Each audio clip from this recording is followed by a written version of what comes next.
30 টাকা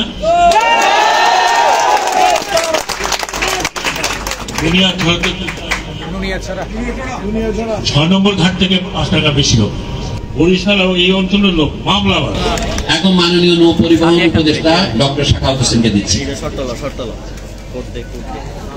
ধন্যবাদ ডক্টর সলিমুল্লাহ। আসসালামু আলাইকুম। এবং আপনারা অনেকক্ষণ থেকে অপেক্ষা করতে শুনলাম, এই জন্য আপনাদেরকে অনেক ধন্যবাদ। এখানে জায়গা নেই, না তো আমি নিচে নামতে পারতাম, কিন্তু আমি নিচে আপনারা আমার কথাও শুনতে পারবেন না, দেখতে পারবেন না। আমার প্রথম কথা হচ্ছে যে আমি যেটা সেগুলোকে বলেছি যে আমাদের দেশের প্রান্তিক অঞ্চলের যদি উন্নতি না হয়, ন্যূনতম যোগাযোগ ব্যবস্থা যদি সঠিক না হয়, তাহলে আমাদের ঢাকায় মেট্রো রেলে চড়ে কোনো লাভ নেই। এবং সেখানে আমরা এয়ার কন্ডিশনের মেট্রো রেলে চড়লাম না, আন্ডারগ্রাউন্ডে গেলাম না, ওভারপাসে গেলাম, যদি এখানকার লোক দুর্যোগপূর্ণ অবস্থা তো তারা মূল ভূখণ্ডের সাথে যোগাযোগ করতে না পারে। আমি নিজে এখানে, আপনারা অনেকেই হয়তো জানেন না, আমি মাতারবাড়ি থেকে স্পিডবোটে আসছিলাম, সেই স্পিডবোট মাঝপথে ঝড়ের মধ্যে পড়েছিল। এটা হলো মান্থ অফ নভেম্বর। ঝড়ের মধ্যে পড়াতে আমি এখানে এসে দাঁড়িয়েছিলাম। এখানে আমরা অনেক স্পিডবোট দেখলাম, ভিজতে ভিজতে লোকজন আসছে, মহিলারাও ভিজতে ভিজতে আসছে। তখন থেকে অনেকদিন থেকে আমরা পরিকল্পনা করছিলাম যে আমরা এখানে, আমি নৌ মন্ত্রণালয়ে আসার পরের থেকে আমি বিআরডব্লিউটি চেয়ারম্যান, তৎকালীন বিআরডব্লিউটিসি চেয়ারম্যান সবাই সাথে কথা বললাম যে এখানে কেন করা যায় না, কেন করা যায় না। এটা হলো আপনাদের বলি, গত অনেকগুলো বছর, আমার মনে 30, 40, 50 বছর হবে, এখানে মাফিয়া চক্র কাজ করেছে। যারাই এখানে রাজনৈতিক নেতৃত্ব ছিলেন, তারা এখানে মাফিয়া চক্র তৈরি করেছেন। সেই মাফিয়া চক্রের কারণে আমার 8 মাস লেগেছে এই আপনার এখানে আসার জন্য।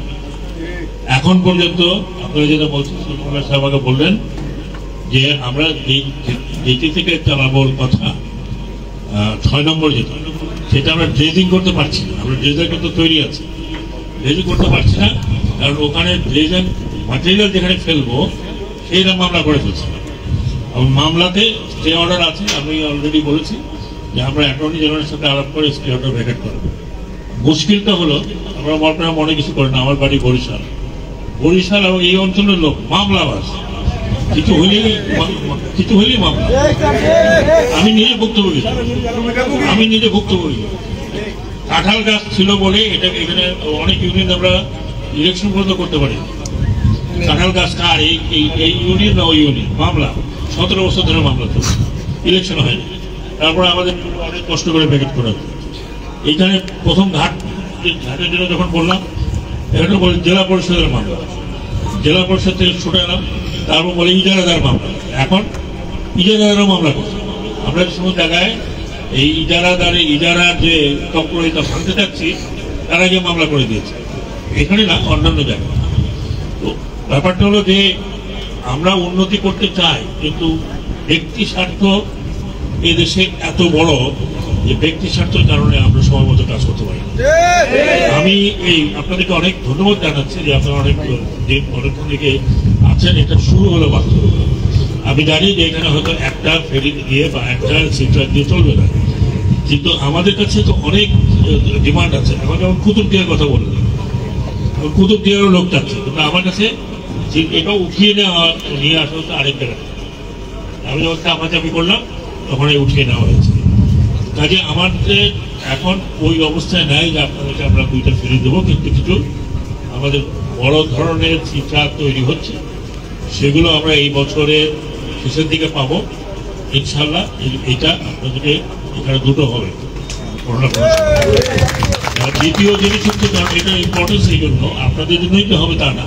এখানে মাথার বাড়ি আছে, মাথার বাড়ি এখন ডিপসি পোর্ট হচ্ছে, সেখানে যাতায়াত এইসব অঞ্চলে যাতায়াত না হলে সেখানে যাতায়াত অসুবিধা হবে।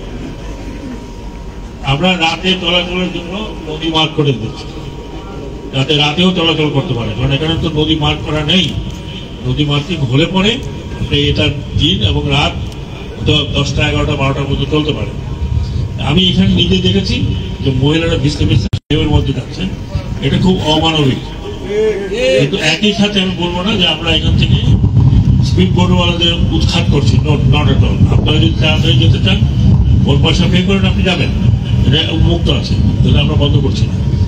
এটা যদি আপনি মনে করেন আপনার পকেটে অনেক পয়সা আছে, আপনি স্পিড বোট ভাড়া করে যান, যার পকেটে পয়সা নাই সে করে যাবে। আমাকে বলা হয়েছে, আমি খোঁজ নিয়ে দেখলাম যে আমাদের 50 টাকা হচ্ছে, 50 টাকা হচ্ছে আমাদের নিম্নতম ছিল বিআইডব্লিউটিতে। আমার কিছু ডিসকাশন ছিল, তাও সর্বনিম্ন, আমি সর্বনিম্ন যেটা নির্ধারণ করে দিয়েছি সেটা আপনাকে বলে যাচ্ছি, 30 টাকা। দুনিয়ার 6 নম্বর ঘাট থেকে 5 টাকা বেশি হোক সার্টিফাইড, আর একবারে 5 টাকা দেবেন, ওয়ান টাইম। ঘাটের যেটা আগে আপনারা দুবার দিতেন, এইদিকেও দিতেন ওইদিকেও দিতেন, এখন একবার 5 টাকা। এর চাইতে নিচে আমি আমার সামর্থ্য নাই, আমি বললে ফ্রি করে দেই, কিন্তু তা তো হবে না। আপনাকে ফ্রি করলে আমাকে সারা দেশে ফ্রি করতে হবে, তো সরকারের তো একটা কিছু তো ইনকাম থাকতে হবে। তো এটা আমি একটু ত্যাগ করতে পারছি না। আমার মনে হয় 30 টাকা আর 35 টাকা আপনারা দিতে পারবেন, কারণ আপনারা একটা সুবিধা পাচ্ছেন, একটা নিরাপদ যাতায়াতের অবস্থা পাচ্ছেন। আমাকে সলিমুল্লাহ সাহেব বলছেন এমনকি প্রেগনেন্ট মহিলাদের যাতায়াত একটা এই স্পিড বোটে খুবই অসুবিধা হতো, এখন এটা দেওয়া হলো। এটা আপনাদের কাছে অপশন আছে, আপনারা এখানে যেতে পারেন, আপনার বেশি টাকা দিয়ে যেতে পারেন। ইটস জাস্ট লাইক যেমন আমরা বলি যে ট্যাক্সি হায়ার করে 1 মিনিট ট্যাক্সি হায়ার করে যান, পয়সা বেশি লাগবে, তবে আলটিমেটলি এখানে দুটো আমরা দেব, ডিপেন্ডিং অন আমার একটা বোটে কত লোক হয়। এটা আমাদের কমার্শিয়াল চিন্তা করতে হবে, 250 লোক যেতে পারে। এটা হয়তো এই মুহূর্তে দুনিয়ার তর থেকে কম হতে পারে, বাট আমরা যদি ড্রেজিংটা করে ফেলতে পারি, এখানে আপনাদের সহযোগিতা দরকার। আমি জানি না কে মামলা করেছে, আপনাদের সহযোগিতা দরকার। ড্রেজিংটা ওখানে করে ফেলতে পারি, তাহলে আমরা 6 নম্বর জেটি থেকে এটাকে চালাবো। আর বাকিটা যা আছে আমার সাধ্য মতো যা করার প্রয়োজন, ডেফিনেটলি আমি শুধু আপনাদেরকে না সর্বোচ্চ করার চেষ্টা করছি। অনেক অনেক ধন্যবাদ। জি বলুন। আমি বলতে চাচ্ছি স্যার, কিছু 50-60 জন পরিবহন যোগ্য কিছু ছোট লঞ্চ সার্ভিস করলে ভালো হবে, আর রুগীদের জন্য একটা সি অ্যাম্বুলেন্সের দরকার। এখন তো 250 জন পরিবহন করে, এটা তো লং টাইম ব্যাপার। এখন 50-60 জন যাত্রী পরিবহন করার জন্য কিছু ছোট লঞ্চ আগে ছিল। আপনারা আগে যদি আপনারা, আমার কোনো আপত্তি নেই, এগুলি করতে পারবেন। আপনার নাম কি ভাই? আমার নাম রুহুল কাদের বাবুল। আমি রুহুল কাদের সাহেব, আমার কোনো সমস্যা নেই। আমি এখানে ব্যবসা করতে আসিনি যে আমি চালাবো আর কেউ চলতে পারবে, বুঝতে পারছেন? আপনি যদি লঞ্চ মালিকা আছেন, তারা যদি চালাতে চান, তাহলে তারা রুট পারমিট নেবে, রুট পারমিট দিয়ে দেবে। চেয়ারম্যান এখানে আছে, রুট পারমিট দিয়ে দেবেন। চেয়ারম্যান আমার সাথে আছে, তো রুট পারমিট দিয়ে দেবে, কোনো অসুবিধা নেই। তারা যদি 50-60 জন 15 জন 20 জন নিয়ে যায়। কিন্তু একটা কথা বলি, তাদের কিন্তু অনেক ইন্সপেকশন হইতে হবে যে তারা চলাচল যোগ্য লঞ্চ কি না। কারণ যদি একটা আল্লাহ না করুক অ্যাক্সিডেন্ট হয়, তখন এটা দায়িত্ব আর কেউ নেবে না যদি তার সার্টিফিকেট না থাকে। কথাটা আমাকে বুঝতে পারছেন?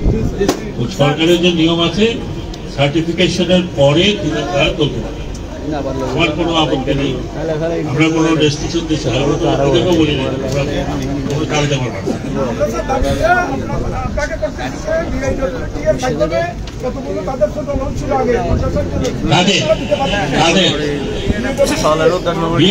এখন কিচ্ছু নাই, আগেও ছিল না, আমি ভুল করতেছি স্যার। স্যার স্পিড বোট যেগুলো আছে এগুলোতে ফিটনেস নেই স্যার, বিআইডব্লিউটির অনুমোদন নেওয়া নেই, তো এগুলোর কারণে অনেক দুর্ঘটনা হয়। এগুলো আস্তে আস্তে এখন যখন এটা চলছে, হ্যাঁ আমরা সবগুলোর ফিটনেস টেস্ট দেখবো, ফিটনেস সার্টিফিকেট আছে নাই। পর্যটকদের জন্য স্যার 20 টাকা করে 40 টাকা নেওয়া হয়।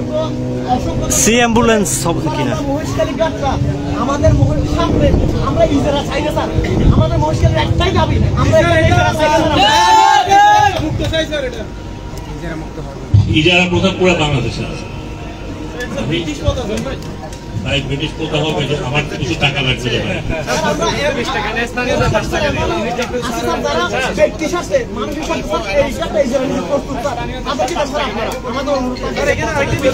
আমরা দিব ইজারা কোথায় আমরা শোনেন, আমরা ইজারা কোথা চেঞ্জ করতে গিয়ে তো এখন মামলায় করেছি। এই মামলাগুলো যখন উদ্র হবে তখন আমরা একটা প্রসেস চেঞ্জ করব।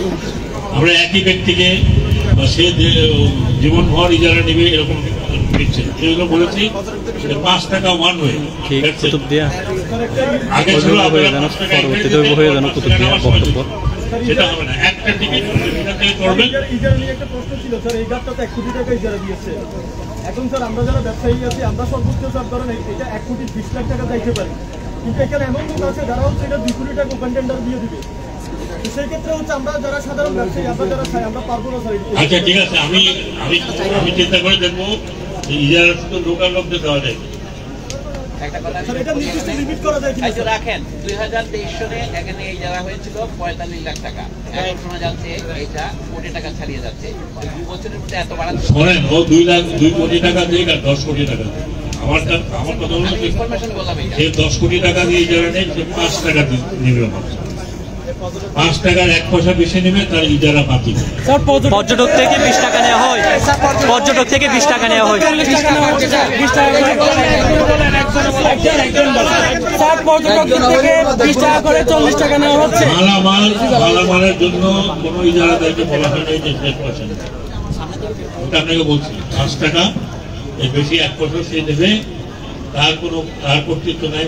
মালামাল আপনি আমার এখানে উঠাবেন 45 টাকা 30 টাকা মালামাল উঠাবেন, 35 টাকা মালামাল। পর্যটকের বিষয়টা স্যার পর্যটক থেকে বেশি নেওয়া হয়। এখন একটা বলি, এটা আমার কোন নতুন নিয়ম না ভাই, আমার বাড়ি বয়সকালী না, আমার কাছ থেকে আপনি 20 টাকা দেবেন কি কারণে? আমি কি দেশের বাইরের লোক? আরে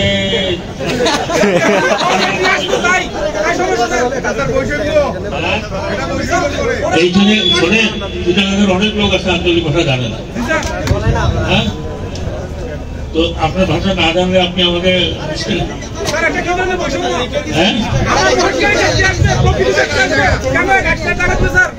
আমার এই ঘাটের মধ্যে জানি না নতুন ইজারা যেখানে হবে সেখানে 5 টাকা 5 টাকা।